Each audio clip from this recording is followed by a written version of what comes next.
So finally guys Infinix note সিরিজের একটি phone ভারতের বাজারে লঞ্চ করে দিল ফ্লিপকার্টে, যেটা 22,000 প্রাইস রেখেছে। তাছাড়া ইনফিনিক্সের এই ফোনটির নাম হলো ইনফিনিক্স নোট 40 প্রো 5G। তবে রিয়েলমিও কম না, রিয়েলমি নতুন একটি ফোন লঞ্চ করতে চলেছে, রিয়েলমি P1 প্রো 5G। তবে ইনফিনিক্স আর রিয়েলমির এই দুটো ফোনে এখানে দুর্দান্ত ফিচারের সাথে আছে, সঙ্গে প্রাইসের 2,000 ডিফারেন্ট এখানে দেখতে পাওয়া যাবে, কিন্তু ফিচার্স এখানে দুটোই ফোনে একদম অসম আছে। তবে ভিডিওটাকে লাস্ট পর্যন্ত দেখতে থাকো, সবকিছু ডিটেলে জানাবো।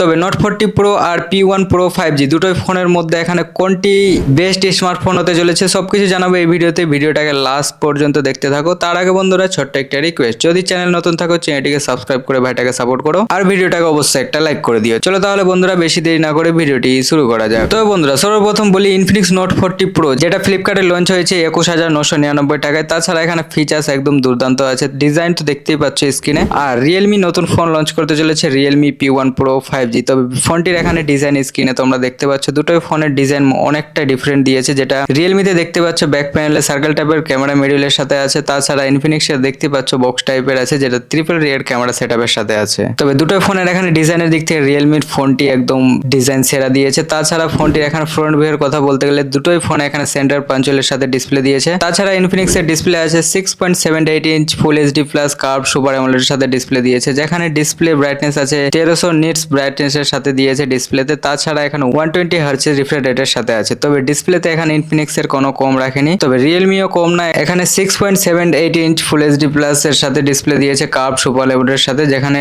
2000 নিটস ব্রাইটনেস এর সাথে দিয়েছে। তাছাড়া এখানে ডিসপ্লে রিফ্রেশ আছে 120 হার্টজ এর সাথে। তবে এখানে রিয়েলমি ডিসপ্লের ব্রাইটনেস বেশি দেখতে পাওয়া গেছে, তার মানে ডিসপ্লের দিক থেকে এখানে রিয়েলমি এগিয়ে গেল। তারপর আসি ক্যামেরা। ফোনে দেখতে পাচ্ছ যে ইনফিনিক্স এর ক্যামেরা দিয়েছে মেন ক্যামেরা, মানে ব্যাক প্যানেলের মেন সেন্সর দিয়েছে 108 মেগাপিক্সেল ওএস এর সাথে, সঙ্গে 2 মেগাপিক্সেলের রিয়ার ক্যামেরা আছে। তাছাড়া 2 মেগাপিক্সেলের আরো একটি রিয়ার ক্যামেরা সেটআপের সাথে দিয়েছে। তবে এখানে ইনফিনিক্স নোট 40 প্রো তে এখানে ক্যামেরা রিভিউ দেখেছি, যেটা ব্যাক প্যানেলে 108 মেগাপিক্সেলের ক্যামেরা আছে, অতটা বেস্ট কোয়ালিটি বের করে দিতে পারছে না। আর রিয়েলমির এই ফোনটিতে এখানে মেন ক্যামেরা দিয়েছে 50 মেগাপিক্সেলের সাথে, সঙ্গে এআই লেন্সের সাথে আছে। তবে রিয়েলমির আমরা ক্যামেরা দেখেছি যে দুর্দান্ত ক্যামেরা সেটআপের সাথে দিচ্ছে। তবে এখানে আশা করি রিয়েলমির এই ফোনটিতে ক্যামেরার পিকচার কোয়ালিটিও ভালো দেখতে পাওয়া যাবে। তবে ফোনটি এখানে লঞ্চ হোক, তারপরে আমি অবশ্যই জানিয়ে দেবো। তবে ফোন দুটির মধ্যে গেমিং পারফরমেন্সের কথা বলতে গেলে কোনটি ফোন বেস্ট হতে চলেছে, তবে এখানে ইনফিনিক্সে যে ফোনটি আছে ইনফিনিক্স নোট 40 প্রো 5G, এখানে মিডিয়াটেক ডায়মেনসিটি 7020 এর সাথে চিপসেট দিয়েছে, আর সঙ্গে একটি লিকুইড কুলারের সাথে দিয়েছে, যেটা গেমিং পারফরমেন্সের সময় যদি ফোনটি যদি হিট হয় তাহলে লিকুইড কুলার অবশ্যই কাজ করবে, ফোনটিকে খুব তাড়াতাড়ি ঠান্ডা করে ফেলবে। তাছাড়া রিয়েলমি এখানে গেমিং পারফরমেন্সের কথা বলতে গেলে স্ন্যাপড্রাগন 6 Gen 1 এর সাথে চিপসেট দিয়েছে, যেখানে 7 লেয়ার 3D VC কুলিং এর সাথে দিয়েছে, যেটা গেমিং পারফরমেন্সের জন্য একদম বেস্ট আছে। তাছাড়া এই প্রাইজের মধ্যে দুটো ফোনের মধ্যে রিয়েলমি একদম গেমিং পারফরমেন্সের জন্য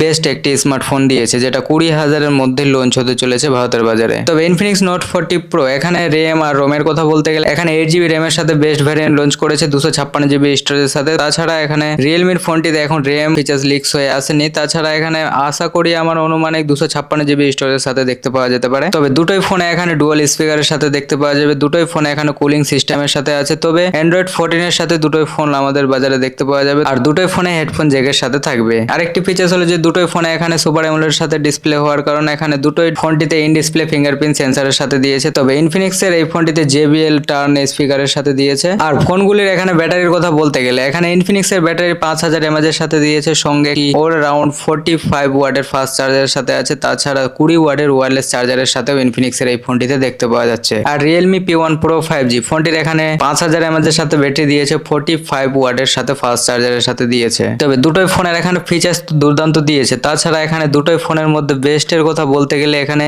রিয়েলমি P1 প্রো 5G, যেটা 20,000 এর মধ্যে লঞ্চ হতে চলেছে ভারতের বাজারে। এটা একটি দুটোই ফোনের মধ্যে বেস্ট একটি স্মার্টফোন, যেটা price according Infinix note 40 pro থেকে 2000 এর কমে এই ফোনটিতে থাকবে। তাছাড়া গেমিং পাওয়ারফুলের জন্য এখানে স্ন্যাপড্রাগন 6 Gen 1 এর সাথে চিপসেট দিয়েছে। তাছাড়া এখানে লিকুইড 3D VC কুলিং সিস্টেমের সাথে দিয়েছে, যেটা ফোনটিকে আরো গেমিং পারফরমেন্সের জন্য পাওয়ারফুল করে দিয়েছে। তবে দুটোই ফোনের মধ্যে এখানে Realme P1 pro 5G design features তাছাড়া প্রাইস আর গেমিং এর জন্য একদম ওয়ান অফ দ্য একটি বেস্ট স্মার্টফোন রিয়েলমি লঞ্চ করতে চলেছে, যেটা লঞ্চ ডেট কনফার্ম হয়ে গেছে এপ্রিলের 15 তারিখে, মানে এপ্রিল মাসের 15 তারিখ 2024 এই ফোনটি ভারতের বাজারে ফ্লিপকার্টে লঞ্চ হয়ে যাবে। তো বন্ধুরা ইনফিনিক্স নোট 40 প্রো আর রিয়েলমি P1 প্রো 5G দুটি ফোনটির কম্পারিজন ভিডিও এখানে কেমন লাগলো, তাছাড়া ফোন দুটির ব্যাপারে যদি কোনো কোশ্চেন থাকে অবশ্যই কমেন্টে করতে পারো। দুটি ফোনের এখানে ইনফরমেশন ভিডিও যদি ভালো লাগে ভিডিওটাকে অবশ্যই একটা লাইক করে দিও, আর এরকম ভিডিও পেতে হলে চ্যানেলটিকে মাস্ট সাবস্ক্রাইব করে রাখো।